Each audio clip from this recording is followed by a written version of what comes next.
Welcome to the deep dive. Today, we're really zeroing in on a core skill. Mm-hmm.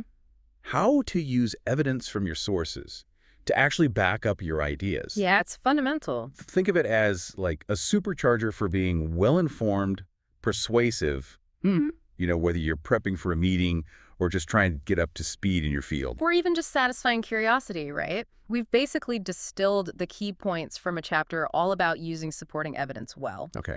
Our mission, sort of, is to give you a clear handle on facts, examples, quotes, statistics, and crucially, how to weave them in ethically and effectively. Right. So why can't we just, run with our opinions? What does evidence actually do? Well, look, your insights are valuable, definitely, but evidence is what gives them weight. It makes things clearer, stronger. More convincing. Exactly. More convincing for whoever you're communicating with. If you want people to really take your ideas seriously, you've got to show the why behind them. And that's where good support comes in. Got it. Okay, so let's dive into the different kinds then. What's first in the toolkit? First up, we have facts. These are your provable truths, Yeah. like water freezes at 0 degrees Celsius, or, Canada is the second largest country. Basic stuff, but foundational. Okay. Their job is really to explain situations, provide that objective baseline, and build trust. Right. Facts build trust. Yeah. Makes sense. And then examples. How do they fit in?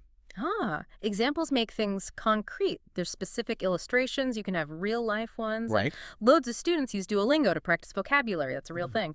Or they can be hypothetical. Mm. For instance, a student with a full-time job might take online classes to save time. It just paints a picture. Okay, yeah, that definitely makes ideas easier to connect with. It brings it down to earth. Exactly. Connects theory to reality. All right. What about using other people's words? Quotes. Quotes, yeah. The The exact words from a source. These are really powerful when the original wording is just perfect, or when you want to bring in an expert's authority. Like that Einstein quote about thinking. Precisely. That one carries real weight. Yeah. Or maybe a direct statement from, say, a key researcher in your field, Dr. Smith, on mobile phones, maybe. It adds credibility and specific perspectives. So it's about leveraging that impact, that authority. Okay. And the last type, statistics. Yep, statistics, the numbers, numerical data. These Right. are great for showing scale, the scope of something. UNESCO data on kids out of school, that number hits hard. Right. Or maybe a stat about how many college students use smartphones in class.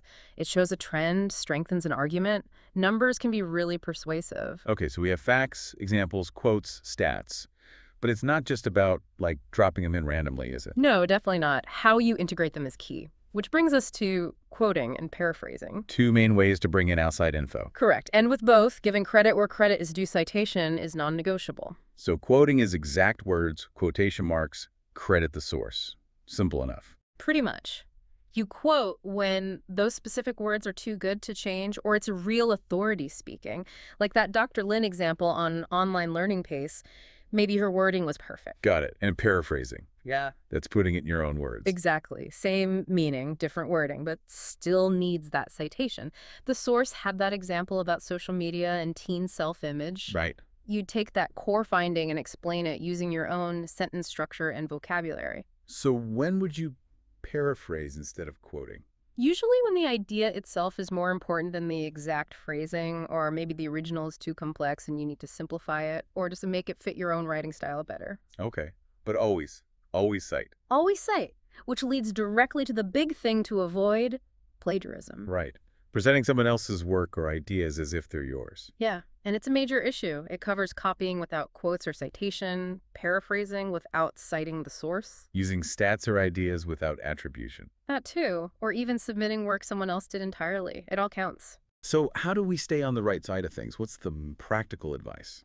Well, the best default is always try to use your own words as much as possible. Think about the idea and explain it yourself. Okay. If you do use exact words, quotes and citations are essential. If you paraphrase, rewrite it significantly, but still cite the source. Keep good records of where you found everything. That seems key. Knowing your sources. Absolutely. And get familiar with citation styles. Oh, and using intro phrases helps, like, according to Dr. Smith, or research by Jones indicates that, smooths the transition. This has been really helpful. It boils down to Understanding the types of support and then being really careful and ethical about how you use them. Exactly. It's about being strategic. And don't forget to explain why the evidence supports your point. Don't just drop it in. Right. Connect the dots for the reader or listener. And practicing combining different types can make your points even stronger. Maybe a statistic followed by a relatable example. Makes sense. So a final thought for everyone listening. Think about this. How could consciously choosing between facts, examples, quotes, and statistics actually change how you learn and share information? What type of evidence do you find most persuasive, and maybe why is that? Good question. Something to chew on. Definitely food for thought. Thanks for diving deep with us today.